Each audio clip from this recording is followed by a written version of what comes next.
O my Lord. When my eyes beget great waves of love, going constantly when I chant your holy name. When my voice shook up, when the hairs of my body stand on end as creations of your name. O Lord God, feeling of separation, I am considering a moment till I 12 years or more. Tears are flowing from my eyes like currents of rain, and I'm feeling all vacant in the golden glasses. I have known about Krishna as my Lord, and he shall remain so, even if he handles me roughly like his grace. Makes me broken hearted by not being present before me.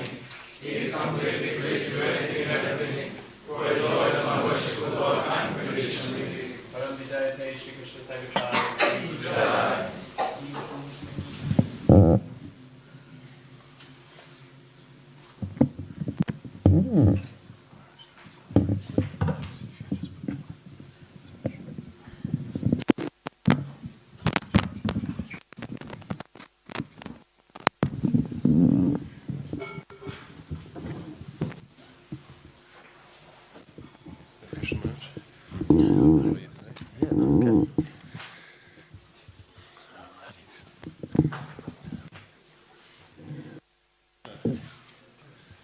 I guess this is the official beginning of the proper visit of Maharj. He already gave the class before. This is, I guess, the weekend when we all can join. And I'd like to encourage you to attend Maharj's classes. He will also, today, will offer Agnihotran to Radha Gopinath. There will be fire yagya in the temple starting at 10:30.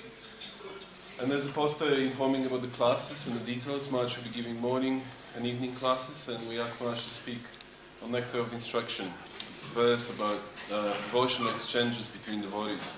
So we ask Maharj to speak and help us to understand how to build Krishna conscious community and how to enhance exchanges between devotees within the community.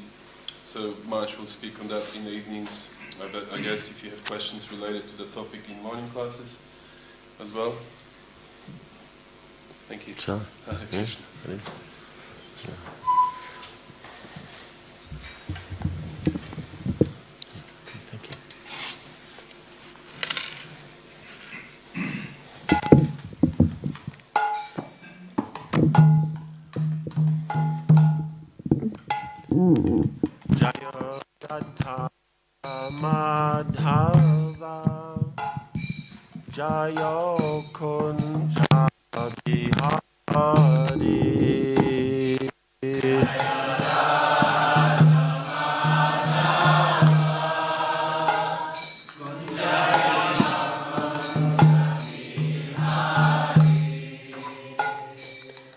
Jaya Radha Madhava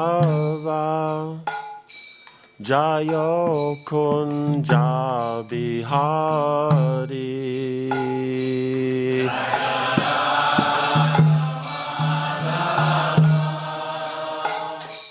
Jaya Kunja Bihari Gopi Jana Balaba Jaya Girivardhari Jaya Girivardhari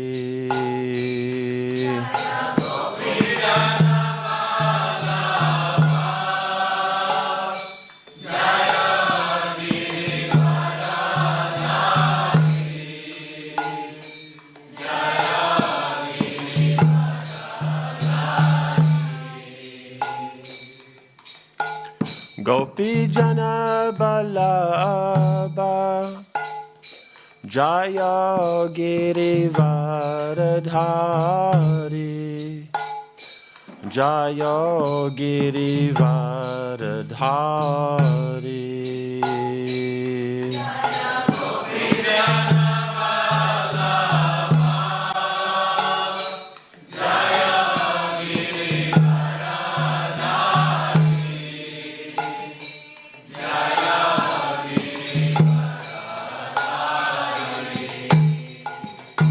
Jaya Radha Madhava Jaya Kunja Bihari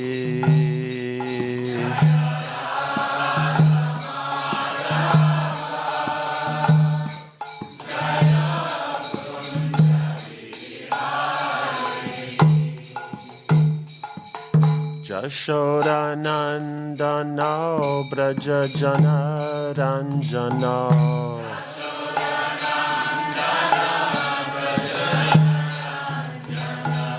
Yashodanandano Braja Jana Ranjano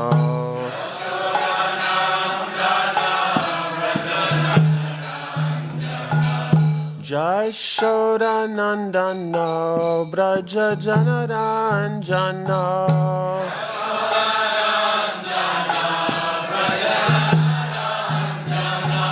Yashodanandano Braja Jana Ranjano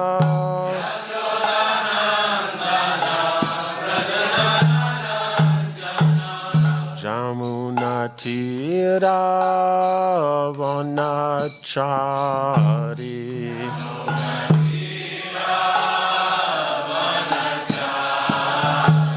Jamunatira Vanachari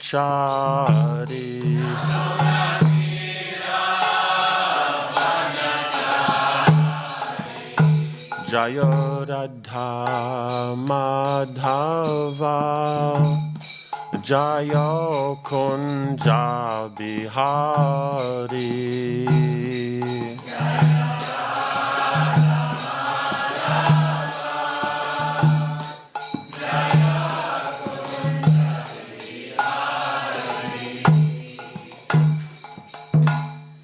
Jayam Vishnupada Paramahansa Prabhupada Aristotela Satushishman, His Divine Grace A.C. Bhaktivedanta Swami Maharj, Srila Prabhupada Ki, ISKCON Founder Acharya Srila Prabhupada Ki, Ananta Koti Vaishnavrinda Ki, Nama Acharya Srila Haridas Thakur Ki, Prem Se Gaho Sri Krishna Chaitanya Prabhu Nityananda Shri Advaita Gadadhar Shivas Adi Gaura Bhaktivinoda Ki, Shri Shri Radha Krishna Go Gopagopinath Shamakunda Radha Kunigiri Govardhana Ki, Shri Vrindavan Dhama Ki, Shri Mayapur Dhama Ki, Ganga Mai Ki, Jamuna Mai Ki, Bhakti Devi Ki, Tulasi Devi Ki, Samaveta Bhaktivinoda Ki, Jainitai Gaura Premanandi. All glories to the assembled devotees. All glories to the assembled devotees. All glories to the assembled devotees. All glories to Sri Guru and Sri Gauranga. All glories to Srila Prabhupada. I'll move forward, yeah. Just one more thing. Is it possible for those of you who sit first to rows to come a little bit more closer? Because usually by the meat class the room fills up. There's no room for people to sit when they come later. It's a little bit too close. No, I'm kidding. Keep going. Back row. Okay. Om Namo Bhagavate Vasudevaya.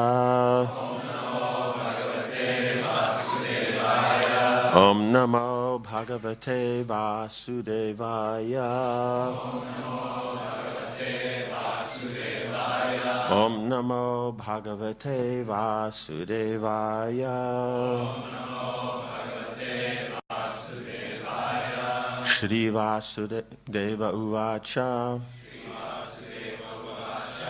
Viditosi Bhavan Sakshat Purusha Prakritev Paraha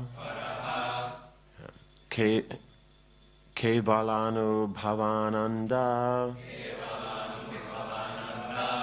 Sarupa Sarva Buddhi Drik Shri Vasudeva Uvacha Viditosi Bhavan Sakshat Purusha Prakritev Paraha Kevalanu Bhavananda Sarupa Sarva Buddhidrik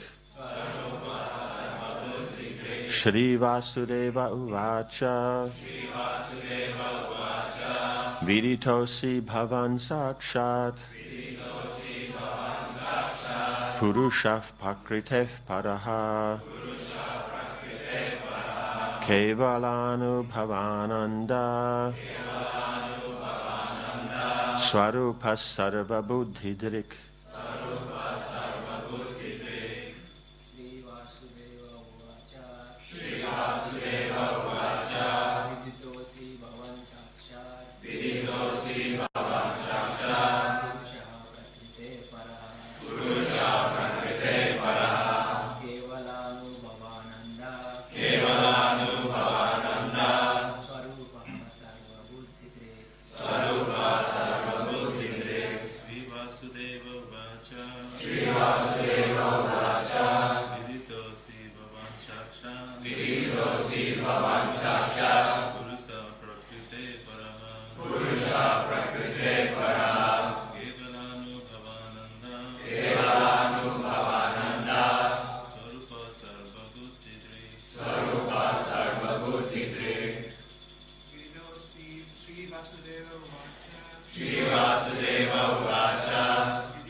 Shri Vasudeva Uvacha.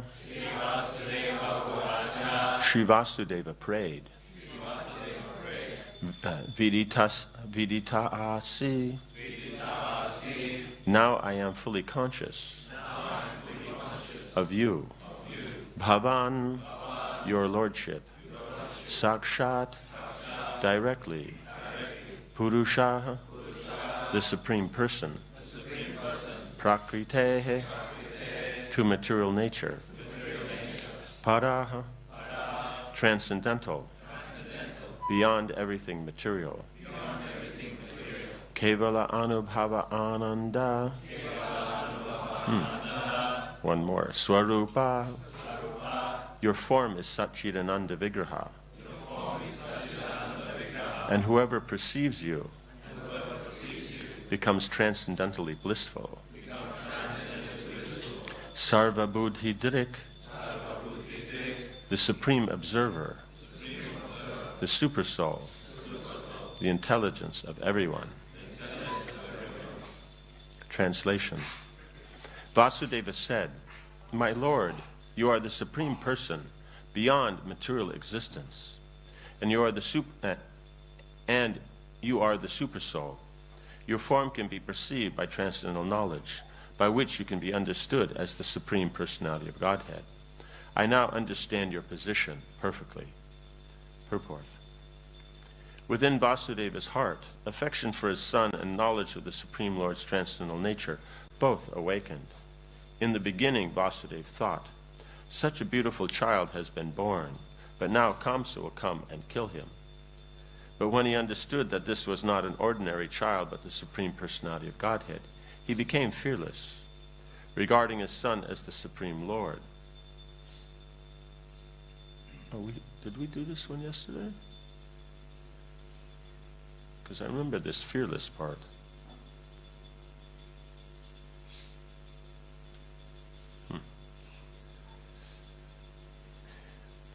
he began offering prayers appropriate for the Supreme Lord. Completely free from the fear of Kamsa's atrocities, he accepted the child simultaneously as an object of affection and as an object of worship by prayers. So this kind of flavor then is the particularly unique position of Dwarka, in that they both can see the Lord and understand him as the Supreme Lord, in the supreme position. But at the same time, he can also appreciate the Lord just from the aspect of affection. So you'll only get this in Mathura Dwarka. Because in Vaikuntha, they'll just see the aspect of him being the Supreme Lord. And in Vrindavan, they'll only see him in the position of that he is the son of Mother Jashoda. They won't see him as the Supreme Lord. So here in Dwarka, you have this unique aspect that they can go back and forth between these two moods. If one increases more, then we see that the Lord will bring it back a bit. You know, if it goes too much into sweetness, then it'll be brought back into, he's the Supreme Lord. If it goes too much into the Supreme Lord, it'll be brought a bit back to the aspect of sweetness. So there'll always be this balance within the Dwarka pastimes between these two. So it has these flavors. But of this, it's counted within the region of majesty. Because if there's majesty, there's majesty. It's just majesty tempered with sweetness. Right? So then in Vrindavan, it's only that sweetness. So by the Lord's grace, then, with the appearance of the Lord, he has both these realizations. And so then he's offering the prayers appropriate for his position as the Supreme Lord. That's where he's starting. When his son was born, he had those feelings. Then he understood him as the Supreme Lord, so he's not afraid anymore that Kamsa will kill him. And so in that fearless position, then his relationship with the Lord is very nicely manifest.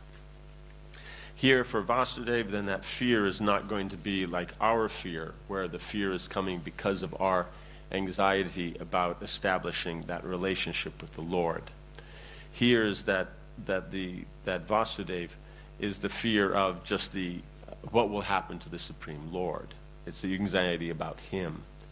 So it's slightly different because he already has that established relationship. But we see now with the appearance of the Lord that relationship deepens. Right? It becomes more, it goes further than it was before this.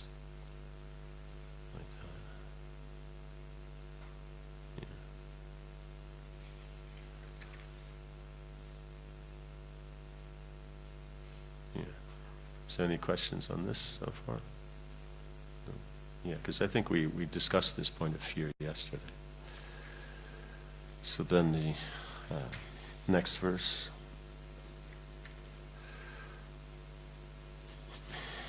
Saeva swa pakrityedam shvishtvagre tri gunatamakam tad anu tvam hyapravishtaha pravishta iva bhavyase. My Lord, you are the same person who in the beginning created this material world by his personal external energy. After the creation of this world of three gunas, sattva, rajas, and tamas, you appear to have entered it, although in fact you have not. Purport. In Bhagavad Gita 7.4, the Supreme Personality of Godhead clearly explains, Bhumir apo nalo vayu kam mano buddhireva cha ahankara itiyam me bina prakritir astada. This material world of three modes of nature, sattvagun, rajagun, and tamagun, is composed of earth, water, fire, air, mind, intelligence, and false ego, all of which are energies coming from Krishna. Yet Krishna, being always transcendental, is aloof from the material world. Those who are not in pure knowledge, those who are not in pure knowledge, so this is the main point being made, is that even though everything's coming from Krishna and it's functioning on his power, he's still separate from it. You know, it's just like, let's say, a person, he has an ability, a skill, let's say he builds something, but he's still separate from that, or he cooks something, he's still separate from that. But you can see the nature of the person in what's been created. The effect always has, you can see the nature of the cause in the effect. That will always be there. So within the material creation, you can see that the nature of Krishna spread throughout it, but still he as a person is separate from that. So this is a very important aspect, because otherwise from this then we find many who try to delve into the philosophical aspects concerning the Lord, this is their point of confusion. Because if he's here and he's doing all this, this is him, how can things go this way? How could it possibly, how can all these things be going on? But the point is he's separate. And at the same time, oh, then this is all just separate from him. He's the person, and all this just goes on its own. And so it's controlled separately from him.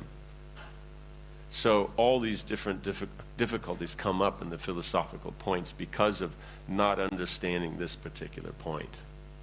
So to be able to understand that he is everything at the same time he's separate from everything as a person, that's very, very important. Yes? Yes, that's the Chintabheda Tattva. Though in the other Vaishnava philosophies, they may not attribute it to that point. They'll have some other particular terminology they'll use to define the point. But the point is that Krishna has three features. So Bhagavan, his personal feature, is the original or main feature. Then being supported by that, you have his Paramatma and Brahman feature. So Brahman is just how he expands through everything, and Paramatma is how he controls everything. So these are dependent upon the person, but the point is he being complete, then he can, as Brahman, pervade everything, and everything functions based on that. At the same time, and he's conscious of all that, but at the same time, he as a person is conscious of his own interest and his own interaction with the devotees. So both can go on simultaneously. That's why he's God and we're not. Because otherwise, if we were, in other words, this is how we can tell the difference, right? So God can be interacting with, the gopis with full attention, and at the same time, he is with his own consciousness aware of the whole creation and how it goes on, right?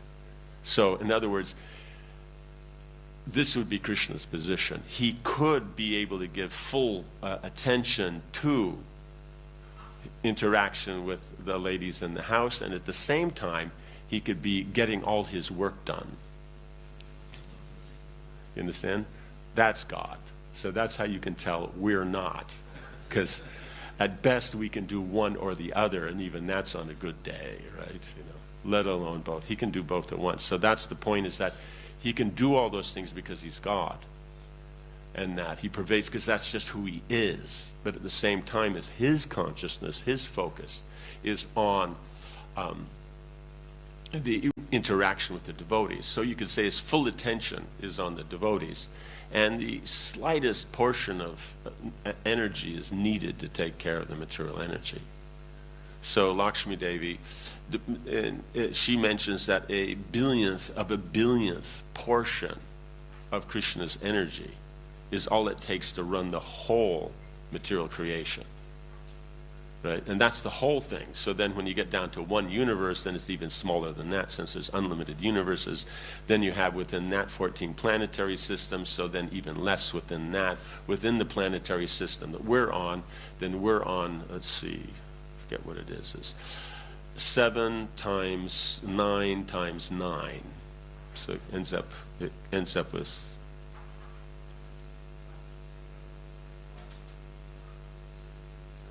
yeah, so we're on 1/567th of our planetary system. And then we're on there's 7 continents, we're on one of those, and then it just keeps going down from there. So it's yes. So the amount of energy it takes to run what we're dealing with, let's say the hardness in the floor because of the stone or the coldness that's there, it is so minuscule compared to Krishna's energy, but it works perfectly. So that's the aspect, is that Krishna can do both of those at once. That's what's so important, to be able to appreciate that. Yes. So even though it's such a small portion of his energy, he's fully engaged in Yes, yes. No, it's not lesser. He's fully conscious of it. But at the same time, Yoga Maya takes care of it, and he can be fully conscious of the interaction with the devotee. So Yoga Maya is his own energy that gets everything done. So that's the thing. So that's the point, is he can be sitting in the room talking with his wife, and at the same time he can be in the den and doing all his other work. At the same time he can be out at the golf course playing golf with his friends, and at the same time, like this, he can do all that at once. So he's fully conscious, but where he puts his full, in other words, even though he's, you could say, totally conscious of whatever goes on throughout the whole cosmic creation, the amount of his necessary energy is what we mentioned, just a billionth of, like this keeps going down.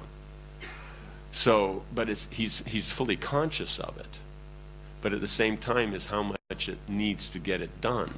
It's just like, how much of your energy does it need to flick a piece of, dust or lint off the table, You're conscious of it, but it takes hardly anything. So it's not, and the amount of focus and that you have to put into that's not very much. You're fully conscious when you're doing it, but it's not that it really takes up any of your interest as such. Does that make sense? So that, therefore, you can go on being absorbed in whatever you're doing and flick that piece of lint off the table. So does that make sense? So for Krishna, then that's just a bit more exaggerated, because then we're dealing with the whole cosmos. Like that.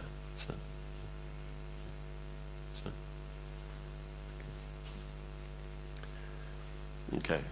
So now here, giving the reason behind this. Those who are not in pure knowledge think that Krishna is a product of matter, and that his body is material like ours. Avajananti mam mudha. In fact, however, Krishna is always aloof from the material world. In the Vedic, because the materialist can only see matter, so therefore then God has to be matter. It's just a straightforward logical syllogism. It's not that we're being biased here. It's just they can only see material. So that's all they can conceive of. So they'll try to think of God in relationship to what's material. They won't be able to go beyond that. That's the weakness. In the Vedic literature, we find the creation described in relationship to Mahavishnu, as stated in Brahma Samhita 535. Ekop yasau rachaitum jagaranda kotim, yaschakshirasti jagaranda chayayirantaha, andantarasta paramanu chayantarastam, govindam aripurusham tamahang bhajami. I worship the primeval Lord, Govinda, the original personality of Godhead. By his partial plenary expansion as Mahavishnu, he enters into material nature. Then he enters every universe as Garbhodakshay Vishnu, and he enters all the elements, including every atom of matter as Kirodakshay Vishnu. Such manifestations of cosmic creation are innumerable, both in the universes and in the individual atoms. Govinda is partially exhibited as Antaryami, the supersoul, who enters the material world, Andantarastha, and who is also within the atom. The Brahma Samhita 548 further says, Yasyaika nishvasita kalam atavalampya, jivanti loma vilaja jagarandanataha, Vishnur mahansa ihayasya kalavisesho, govindamadi purusham tamahang bhajami. This verse describes Mahavishnu as a plenary expansion of Krishna. Mahavishnu lies on the causal ocean, and when he exhales, millions of Brahmanandas or universes come from the pores of his body. Then, when Mahavishnu inhales, all the Brahmanandas disappear. Thus, the millions of Brahmanandas, controlled by the Brahmas and other demigods, come and go in this material world through the breathing of Mahavishnu. So, and this is a partial plenary expansion of Mahavishnu. So plenary means is same, but it's only a partial, because that's all it takes to run the place. Right? That's, yeah, just okay. So So yes, and then he enters as Garbhodakshay Vishnu into each universe. So as Mahavishnu, he's the super soul of the material creation, the Mahat. Then within that you have unlimited universes. He enters that as the super soul, as Garbhodakshay Vishnu. Then every atom and every living entity as Kirodakshay Vishnu. So in this way, the manifestation within the material creation is that of Paramatma. Right? It means that of, he is the super soul within it. He, of course, he is Bhagavan, he has his own pastimes. As we see as Kirodakshay Vishnu, Garbhodakshay, and Karanodakshay, they have their own pastimes with their devotees. But this position of the office of being the soul of whatever aspect, the whole creation, the universe, or the individual living entities, that then is being done in this aspect of the Supreme Lord, as God. So that's the Paramatma aspect. So you have both functioning at once. So as the Lord, then he is performing these things, but as a person, he is separate from these things. And then at the same time as all this has been entered by the three Purusha avatars, the three Vishnus. And they will, how you say, but Krishna himself is separate from that. He's expanded and is taking care, but he's separate. So then he just stays in Vrindavan and does his pastimes. While then he's expanded to Baladev, who's expanded as Vasudev, who's expanded as then Mahavishnu, who then you get the Purusha avatars. And so each time the expansion, there's some less potency being manifest. Balaram is full potency, but different personality. Then Vasudeva will be a partial part of that. Then Sankarsana, as Mahavishnu, he'll be part of that. Does that make sense? So it just keeps going down. Because if you're taking care of one thing already, you're taking care of a side thing of that. So then that doesn't take as much attention, right? Does that make sense? Say you're in the living room, you're on the couch, you're talking with some friends, your full attention is there. But then you notice that, maybe you're thirsty, others are thirsty, maybe you need something. So you expand yourself to go to the refrigerator to get the drinks while you carry on the conversation. How much of your focus and energy does it take to go to the fridge and get the drinks? Right? So not so much. Does that make sense? So that's the whole point, is as he expands, then it's less. So you've gone to do that, but then now you're conscious. So the one, you're conscious of the whole interaction. Now the other expansion, then you're taking care of getting the drinks. But while you're getting the drinks, then you see more overall aspect of, okay, well, there could be something to eat also. So then you expand again, and then you're making a call and ordering out for pizza. So like that. While the other one is then serving the drinks. Does that make sense? So like this, then you can just go on and keep expanding. And taking care of these things, but each time you expand, because this circle that you're dealing with is smaller, the potency necessary to manage that is less. It's not that there's not that it's not Krishna, it's just that Krishna only has to manifest this much of himself to take care. But Krishna it is Krishna, but he's only manifesting this much. Does that make sense? So as soon as you deal with him, if you dealt with Mahavishnu as Krishna, then he would reciprocate in that full form. But people don't. They deal with him as the Supreme Lord. So he only manifests that much. Does that make sense? Doesn't make sense. Means he's expanding. It's him. But he only has to manifest that much. It's not that he couldn't manifest more. That's the point. Yeah, it's the reciprocation. It's based on the reciprocation. So how you reciprocate is how you'll... Just like we see Gopakumar, he's in Vaikuntha when he visits. And so there he's dealing as the Supreme Lord, and everybody's reciprocating like that. But because he's a cowherd boy, and here's Krishna, so therefore then he gets out his flute and starts playing it and all that. So then the Lord will reciprocate that, and he'll see that aspect that is Krishna. But because the Vaikuntha Vasis aren't functioning on that level, they don't see that.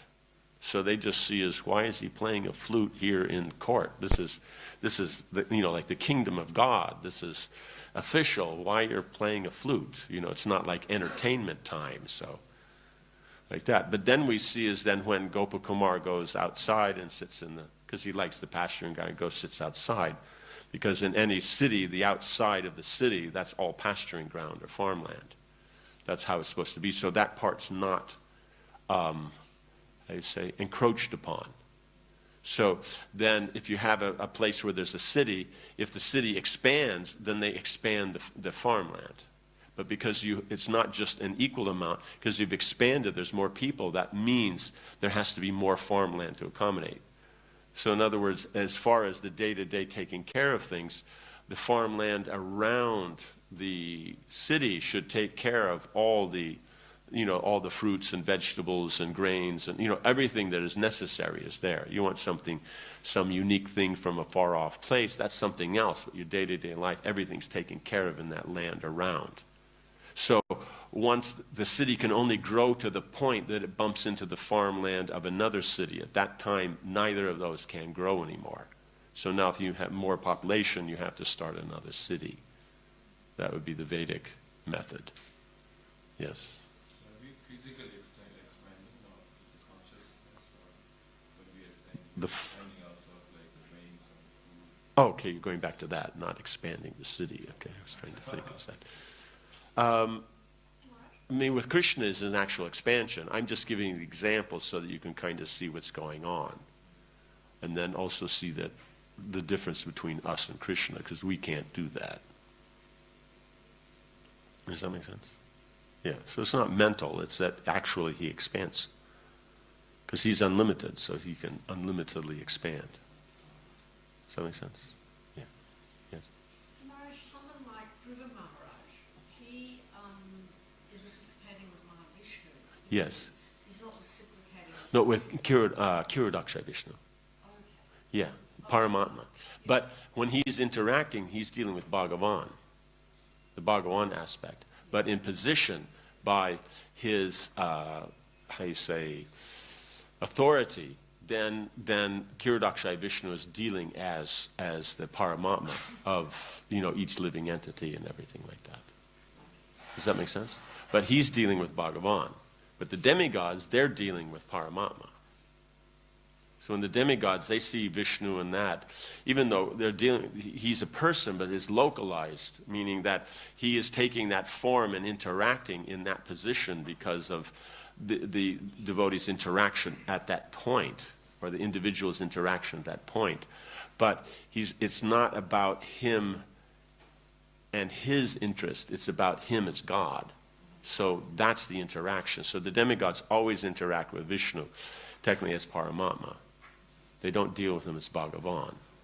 So that's why you see there's a difference between the demigods and the devotees, who are more advanced, who see in that way. Does that make sense? So like Vritrasura, that is dealing with Bhagavan aspects. So he's actually a more advanced devotee than Indra, who's also a devotee. Yeah. So that's the thing, is as we're conditioned, the tendency is to deal just with this Brahman and Paramatma aspects of the Lord. Because when we deal with Krishna, it's not necessarily about him as a person. Though we're dealing with the person, but we're not dealing with his interests as a person. We're dealing with that, here's the Supreme Lord, and so then, you're supposed to behave nicely and stuff like that. So he reciprocates that. But as we start to develop that natural attraction or affection for the Lord, then he reciprocates on that level.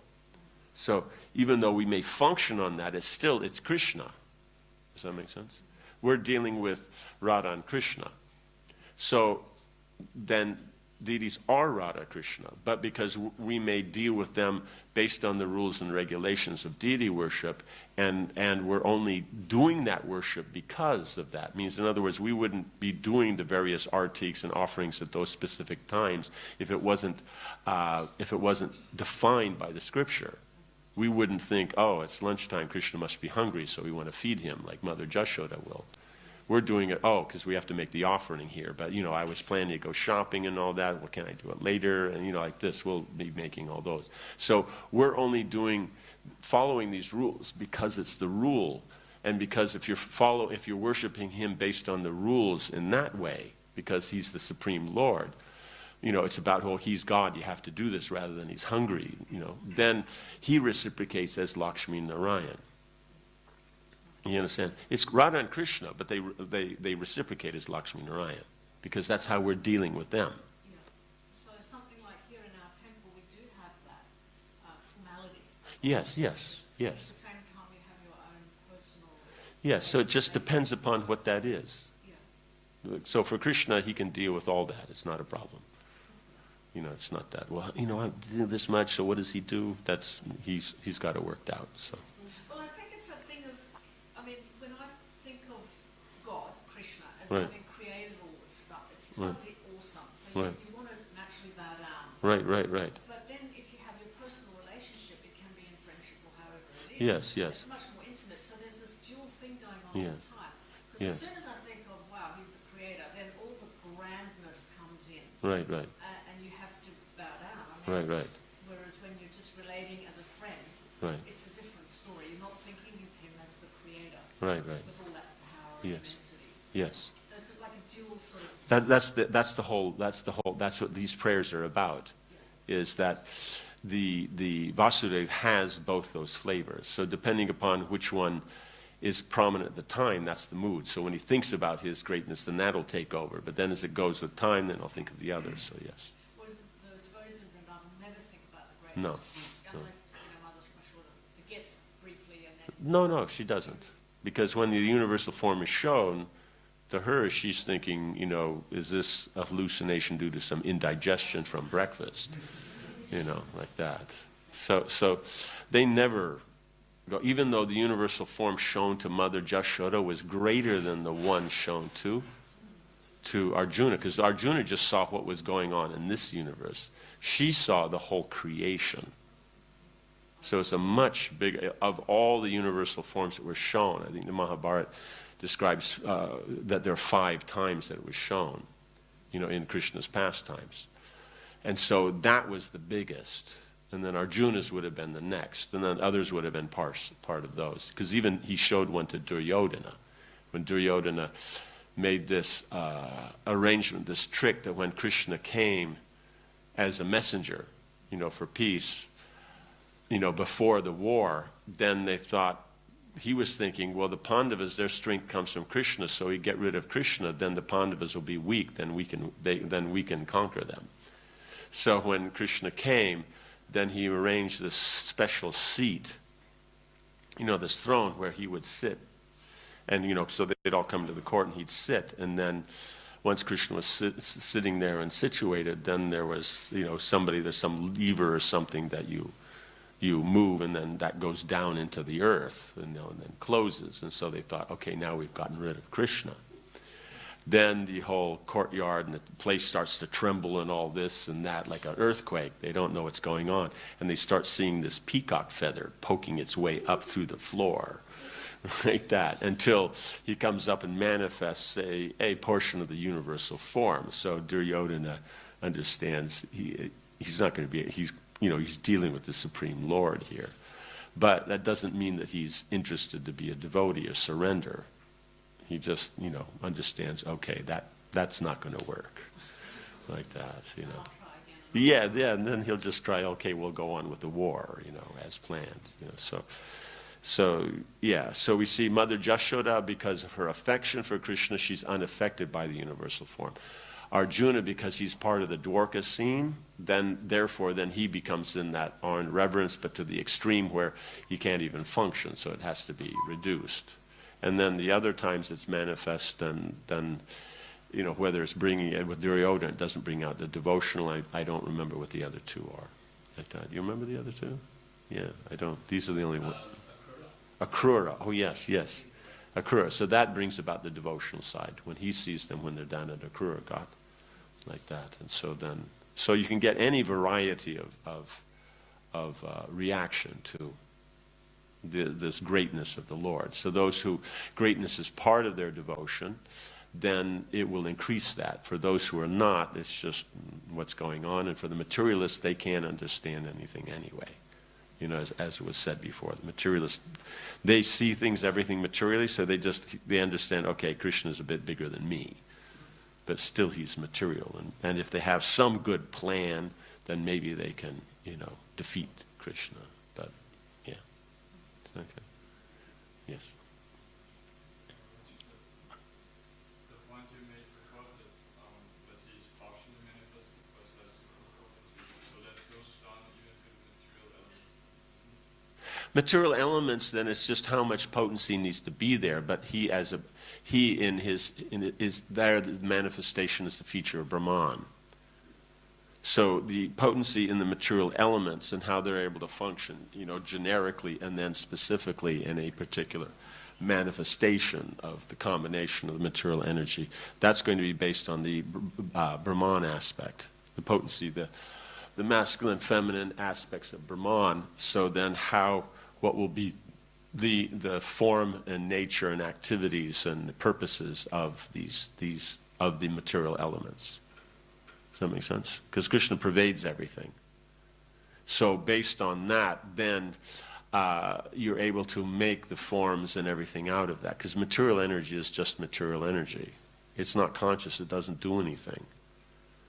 Right? In its natural state, it's pradhan. Does that make sense?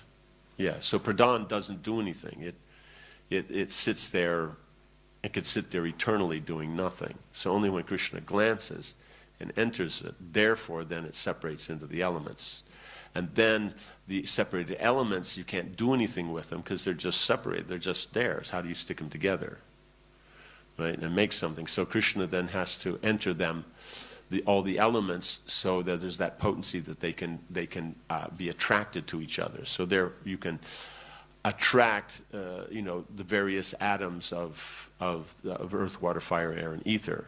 Right? So only then, in that position, then the demigods, the primordial demigods, then they can produce and put together all the various aspects of the universe according to Krishna's direction. So the 8,400,000 species of life, the 14 planetary systems, the various, the mountains, the valleys, the pasturing land, the oceans, the rivers, the lakes, all the different situations and people that live, all the all the constellations and their effects and everything. Does that make sense? Everything that has to deal with how living entities will interact, where they'll live and interact and everything, then that's all made in the primary creation. Does that make sense? But the material energy is just dead matter. So if Krishna doesn't enter it, how does it become that? But he's not entering it as the person. Right? So when you see a form of Vishnu, then you can say that's the connection, because that then is the Bhagavan aspect. But if he's just only performing the office of creating, maintaining, destroying, witnessing, judging, this aspect, then he's doing that as Paramatma. You know what I'm saying? Because that's the aspect. It means only that much of his personality as Bhagavan is being manifest. And pervading through everything, that's Brahman. You know what I'm saying? So like the nature of this floor that you're sitting on, that's nature, the qualities of it, that's Brahman. Coldness, right, is a generic quality. This floor is cold. That's specific. But coldness, that marble is a generic thing. Coldness in the marble is generic. Hardness is generic. That's Brahman. Does that make sense? We can't be distracted by the idea that Brahman means nothing. That's not Vedic, that's Buddhism. Does that make sense? And so the Mayavadis take that position. Is any of this meaning anything? Do we need to push a reset button? Okay, the eyes moved. Okay, so you're still there.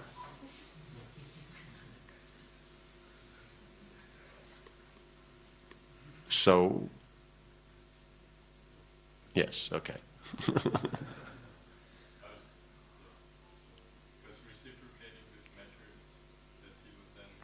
Yeah, so Brahman takes care of that.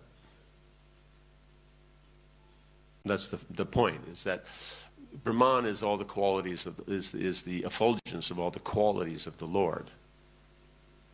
So the qualities connected with him, that's the personal feature.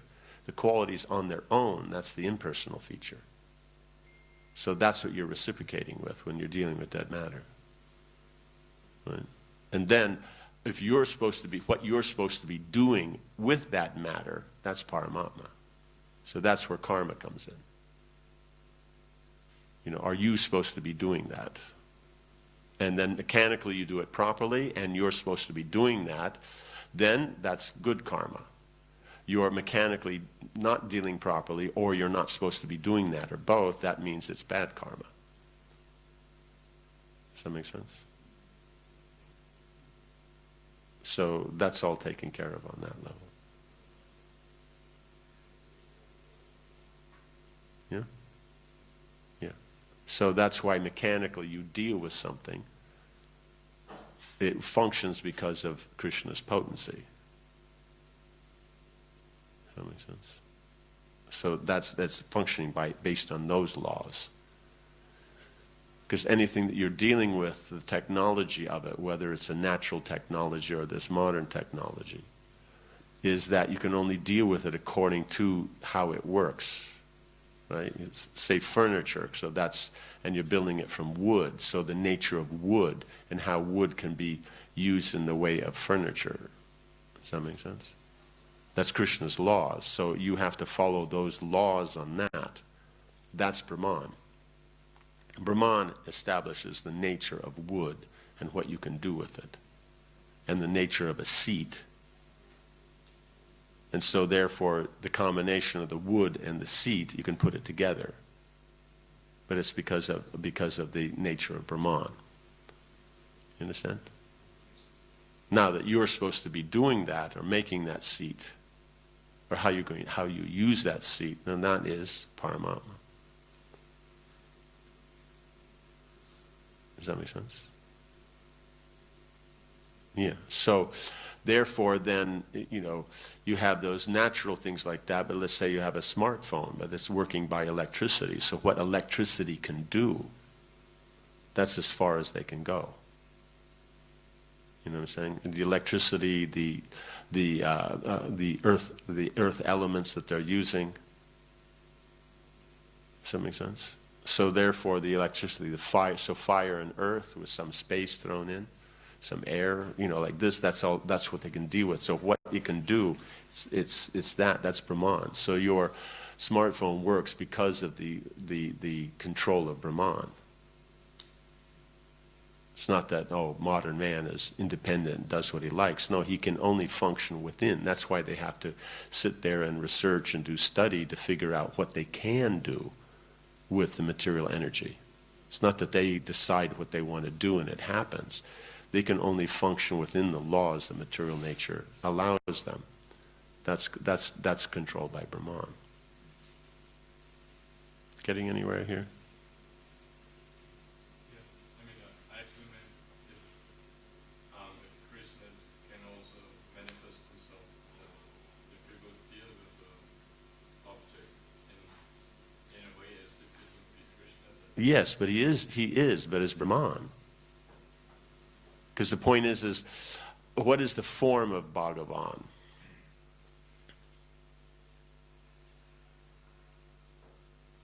Does Bhagavan have a form? So then, if you're dealing with your shoe and seeing in connection with Krishna, why will Krishna's Bhagavan manifest as your shoe?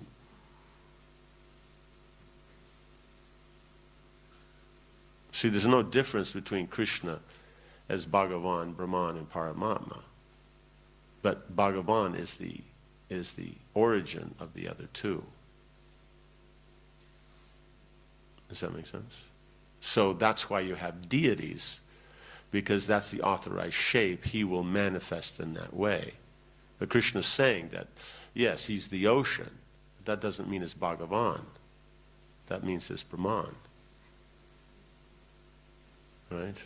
Or let's say the Varnashram system, you perform your duties, that's his Paramatma.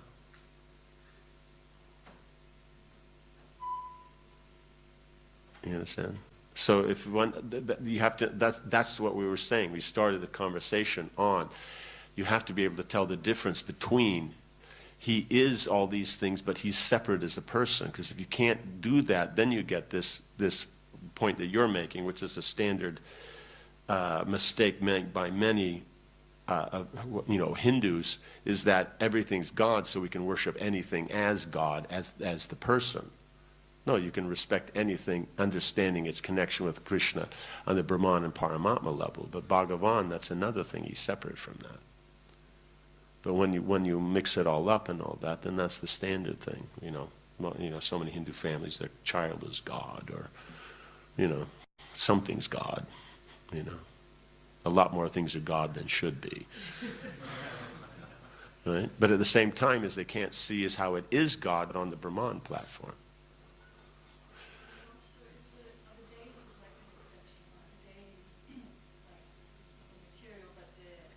But they're not material.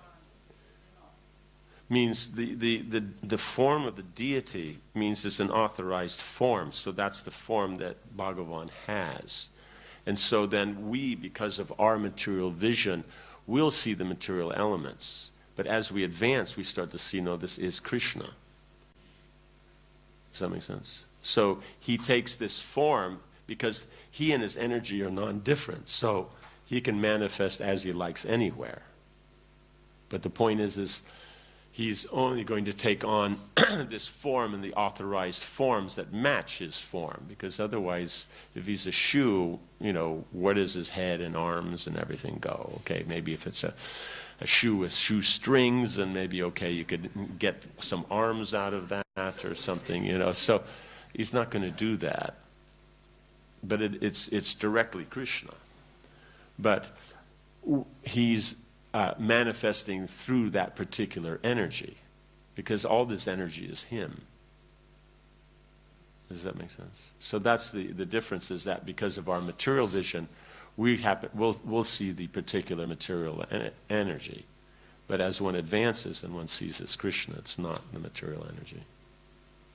Is that okay? Shoes have soles. Yes, they have souls. So that means then we're there. You know, but then the thing is the question is, does the soul bounce? So what's the soul made of, right? You know, so. Yes. Oh, okay. In other languages, they don't have souls. Oh, okay. So then, so does that mean that those who speak English, actually the nature of the soul is similar to shoes, and all other ones are more elevated and stuff like that? And yeah, yeah. I guess this is one of the ones where English doesn't work out so good, right?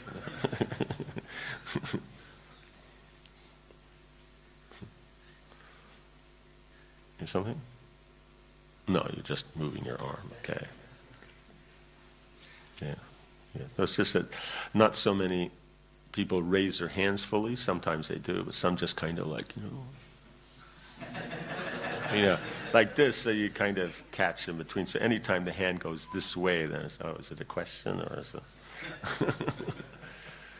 Yeah.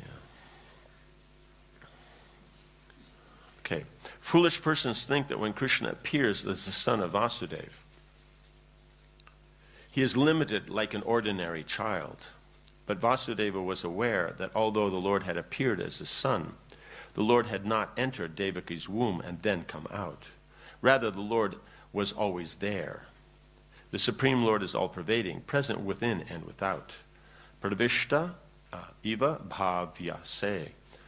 He only seemed to have entered the womb of Devaki and to have now appeared as Vasudeva's child. The expression of this knowledge by Vasudeva indicates that Vasudeva knew how these events took place. Vasudeva was certainly a devotee of the Lord in full knowledge, and we must learn from devotees like him. Bhagavad Gita 4:34 therefore recommends Tadvidi pranipatena pariprashnena sevaya upadekshanti te jnanam jnaninas tattvadarshinaha. Just try to learn the truth by approaching a spiritual master. Inquire from him submissively and render service unto him.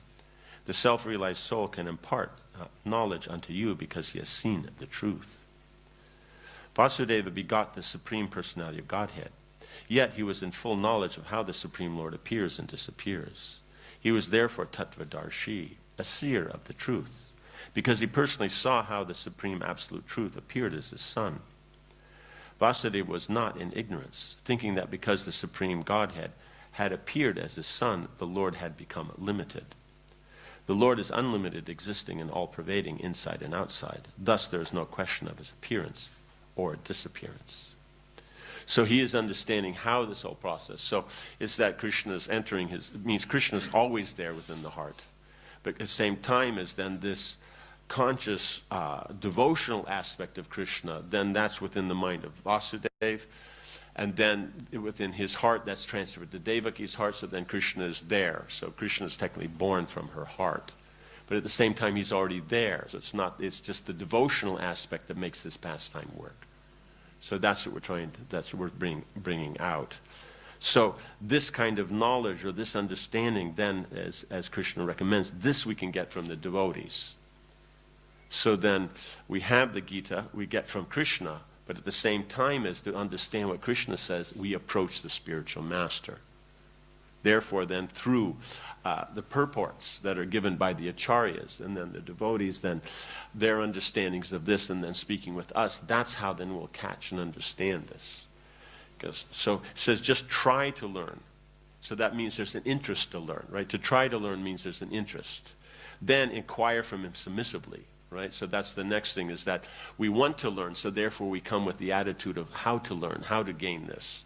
And so we will, and then questions will be, okay, they've said this, how to apply that in the life? That's the point. Question is useful if it's how I'm going to apply this in my life. If you have a doubt how to apply it, or some other misgivings of this, that's fine as long as the question is in line with how to apply it into your life and you actually want to know. If it's just a matter one wants to argue and one has fun doing that, that's not an appropriate question. Like that. And the idea is his and render service, so you're going to apply it. You're actually going to use it. That's the service. Right? And then because of serving, then that will give more interest to know. That will therefore more inquire and therefore further service. So it just keeps developing like that until we come to this position of understanding, gaining this full knowledge of Krishna like Vasudeva had.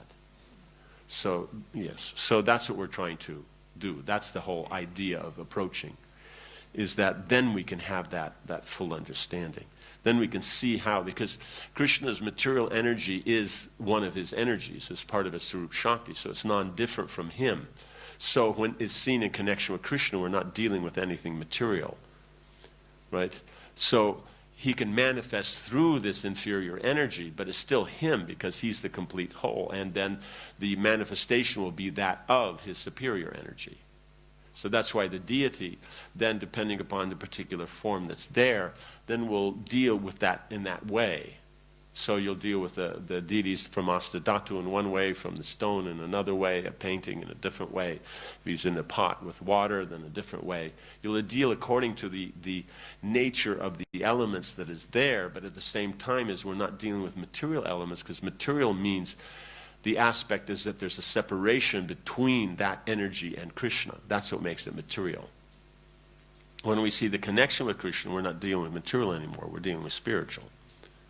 But we're dealing with inferior energy, here. But here is because that energy is part of Krishna, non-different, we're actually dealing with Krishna directly. So we're not actually dealing with the external energy. Does that make sense? Yeah, so that's the thing, that's the importance of these simultaneous understandings. Right? We're used to it's this or it's that. Because if it's this or that, what can you do with this or that? Right? From this or that, you can get us and them. And then that brings the whole taste of the whole political, social, economic, justice, ethics, all that is all us and them. And so that's the importance of seeing. But once you go to the stage above that, then it's actually what's the nature of something, the dharma of something. That's why you would deal in a certain way with a certain person, because of their nature. Not because of a political understanding. Does that make sense? So that's a whole different idea. So this duality, then that supports the material concept. That's why then we bring this in. But there is a difference, but at the same time there's a oneness, because it's all Krishna, so you can't just differentiate in that way. But at the same time, for interaction, you differentiate. Right? So it is Krishna, non-different from Krishna, because there's the element of the difference. Therefore, then how we deal, that will then be. Right? He's a big deity, we deal in one way, small deity in another way. Does that make sense? Yeah. So this aspect of being able to, so this becomes the clearest and easiest when you're dealing with the Chinta Veda Veda Tattva.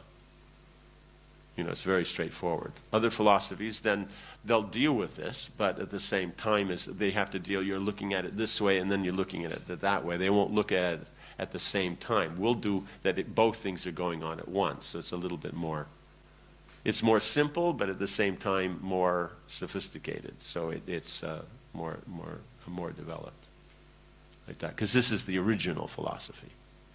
This is the original Vedic philosophy. The other ones are brought out for different time, places, and circumstances for preaching. So then the acharyas would take aspects of a Chinta Veda Veda Tattva and present them. But because they're connected with the Lord, it's perfect. But a Chinta Veda Veda Tattva is the origin of all these. Because it already includes everything. So, yeah. Something else? Or? No? Okay, so I'll end here. John. Grantaraj Srimad Bhagavatam ki, Srila Prabhupada ki, Samaveta Bhaktivinoda ki, Jai Nitai Gaur Premanandi Gaur Hari Gaur.